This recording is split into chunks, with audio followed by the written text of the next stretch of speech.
Across the nation, leaders in both education and law enforcement are rethinking school discipline. The harsh rules that result in kids being put into the criminal justice system at a very early age are giving way to something new. NewsHour Weekend's Megan Thompson reports from Philadelphia. West Philadelphia High School principal Mary Dean hoped this would be a quiet Friday morning. I expected more from you. But school security just found 2 students with several vials of marijuana. They've detained them in handcuffs until Philadelphia police officers arrive. It's a common scene in a neighborhood with high rates of poverty and crime. And just a few years ago, under the school district's zero tolerance policy, both students would have been arrested, no questions asked. Today, it's likely only one student will be arrested because he's already on probation wearing an ankle bracelet. You done already messed your chances up. This is what I mean by you doing dumb stuff out there or in here.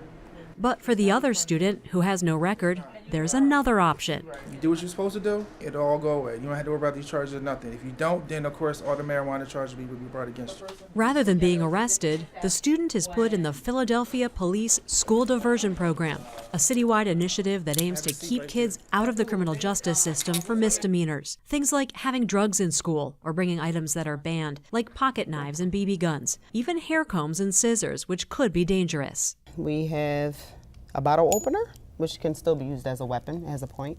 Philadelphia police officer Tamisha Golfin says sometimes kids have a reasonable explanation. I totally forgot the knife that was in the book bag.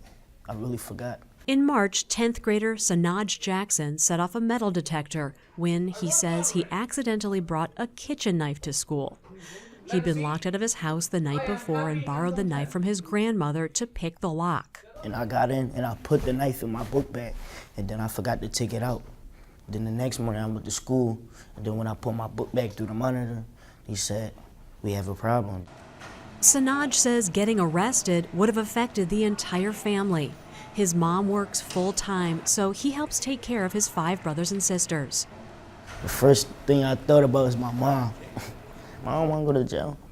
I got too many brothers and sisters. I gotta be here for them. Then I got scared, my heart dropped, my stomach bubbling up. So I'm like, I might be going away. But Sanaj didn't go away. He qualified for the new diversion program because 1, it was his first offense, and 2, it was a low-level offense that didn't involve a victim. So now Sanaj goes to a 90-day after-school program that provides mentoring and support. It includes group sessions where they discuss drugs and alcohol. The reason why a lot of people do different types of drugs is because you have some kind of problem, like he said, stress. And they talk about anger management and conflict resolution. You guys are young. You guys are going to have interactions with the police in your life at some point. And the people that work there, they very respectful. They don't talk to you in a disrespectful way. Even if you disrespect them, they still talk to you respectful. And that's one thing I like about them. Sometimes it's difficult for just the parents in the school, but now you have another entity that's there working towards you going in the right direction. Principal Mary Dean has worked in the Philadelphia School District for 26 years. In a high-needs environment like this, our students need it. They really do. And I tell everyone, I have the smartest kids in the city. They are just brilliant. But you can't see that light, that brilliance, because of all of the difficulties that they bring with them when they come into our environment. Before, under the zero tolerance policy, was any of that looked at? Was any of that taken? No, they would be arrested. Many U.S. school districts adopted some form of zero tolerance during the 80s and 90s as they tried to crack down on things like drugs and school shootings. Back before the program started, they had Naomi Goldstein is an expert in juvenile justice and a professor of psychology at Drexel University. She says kids will often outgrow bad behavior, and automatically arresting them can actually make things worse.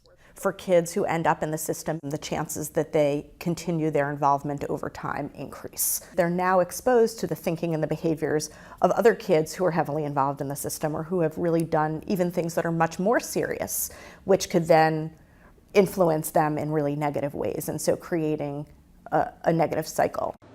Goldstein says that cycle often starts at school. She says harsh penalties for breaking school rules push kids, minorities disproportionately, into the criminal justice system. 30 years ago, I went through academy, you lock them up and let someone else deal with those back-end issues. Kevin Bethel spent 8 years as the deputy police commissioner overseeing security in the Philadelphia public schools. He used to be in charge of locking kids up. That would involve taking that child from school, placing them in one of our 6 facilities around the city to process the juvenile. It'd be fingerprinted, photographed, held in a cell block upwards of 6 hours, waiting for a parent to arrive. But then, about 6 years ago, Bethel began attending programs and workshops where he met advocates from other cities who were reforming their approach to juvenile justice. He learned more about adolescent development, trauma, and why kids act out. It's hard for me to understand how we had allowed ourselves to be a part of that process and really had not taken a step back and been more thoughtful about what did it mean to take a child into a cell block, particularly when we come from a city with so much poverty and so much trauma, so much stress, and not understanding what was happening to that child. And Bethel took a hard look at the reasons kids were getting arrested. When I look at what we were locking them up for, things that I did as a kid. You know, I had my little Cub Scout knife. I got into fights in schools. I did all that stuff. And I'm locking up kids, and I'm a deputy commissioner. I did those things. That was a moment for me, and I turned to my bosses and said, man, I can't do it anymore. Bethel started the diversion program in 2014, announcing that officers would arrest only when it was absolutely necessary. I guess I was kind of leery. Officer Gulfin, who's worked the school beat for 10 years, is assigned to 6 schools, including West Philadelphia High. She says teachers there were skeptical too. I think that teachers felt reassured when they saw us arresting kids. To them, suspension was not good enough. They just want to see something done. They want to see that child go out in handcuffs. And so when the program started, we weren't that clear on how things were going to go. But then as the program progressed, it got better and better. And I think it's great. I think it's really great now. The program has had an impact. Throughout Philadelphia, student arrests have dropped by 71% from nearly 1,600 in 2013-14 to 456 this school year. At West Philadelphia High School, arrests dropped from 21 to just 2 last year. Recidivism rates have improved citywide too. Before the program began, the rate for youth arrested was 27%. Today it's 14% for students who are diverted. And school safety improved. An average of 1,000 fewer serious incidents have been reported annually since the program began. In my nearly 20-year career, looking at juvenile justice programs, it is almost unheard of to see results like this.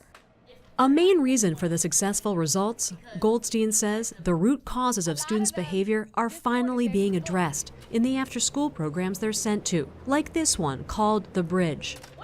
The Diversion Initiative has taken advantage of already existing programs funded by the Philadelphia Department of Human Services, so there are no major new costs. When the kids come in the door, they're not treated like criminals, they're still kids. Tarina Smith is a case manager at The Bridge who counsels students and even visits the kids and their parents at home.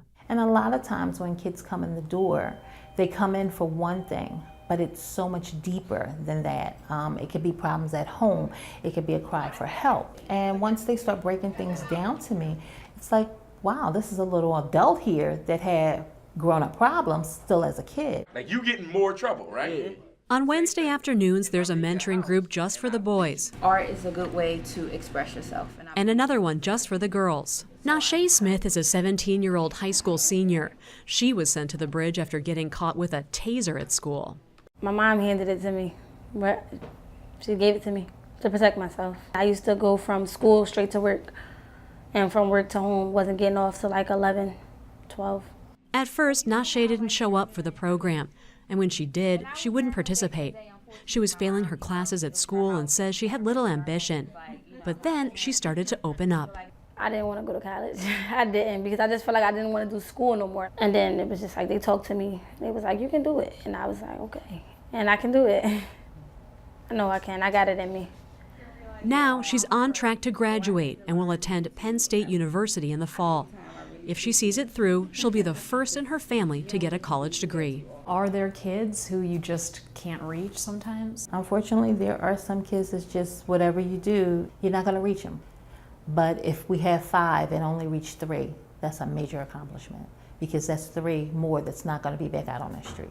As for Sanaj Jackson, Trina checks in with him about his bad grades and skipping school. You can't tell me, oh, I overslept. I woke up late, so I didn't go. And she pushes him on his career goals. He told her he's interested in being a barber. So you just gonna be a regular barber? I ain't gonna work there, I'm gonna own it. Oh, okay, that's what I wanted to hear. So you're gonna own your own shop and you're gonna have people work for you? Yes. All right.